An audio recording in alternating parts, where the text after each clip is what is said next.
পনিরগুলো যে ভাজছি, পনিরগুলো কিন্তু খুব লাল করে ভাজলে হবে না। পনিরগুলো অল্প সাদা সাদা থাকবে, সেরকম সময় পনিরগুলোকে তুলে নিতে হবে। ঠিক আছে, আমি অল্প করে ভাজবো। এই রান্নাটা ফ্রায়েড রাইস দিয়ে খুব ভালো লাগে। আজকে আমরা ফ্রায়েড রাইসও করবো, সেই রেসিপিটাও দেখাবো। তাহলে পনিরটা করে নিই।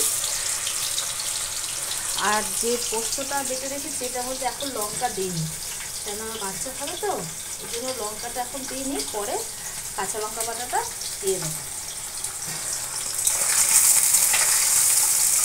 এরকম অবস্থায় পনিরটা তুলে রাখবো। রান্নাটা খুব ভালো লাগে, একটু মিষ্টি মিষ্টি করতে হবে, রান্নাটা ভালো লাগবে খেতে। রান্নাটা সত্যিই খুব ভালো, আপনারা একদিন করে খেয়ে দেখবেন, রান্নাটা খুব ভালো লাগবে। আর আমি তো নতুন নতুন ইউটিউব চ্যানেল খুলেছি, আমি ঠিক অতটা ভালো কথা বলতে পারছি না, আপনারা বুঝতেই পারছেন আমার কথা শুনে। আস্তে আস্তে আপনারা যদি পাশে থাকেন, আস্তে আস্তে আমি পারবো কথা বলতে মনে হয়। জানি না এখন ভালো কথা বলতে পারছি না, আমি নিজেও বুঝতে পারছি। তাই পনিরগুলো ভেজে নিই, আবার আসছি। হ্যাঁ।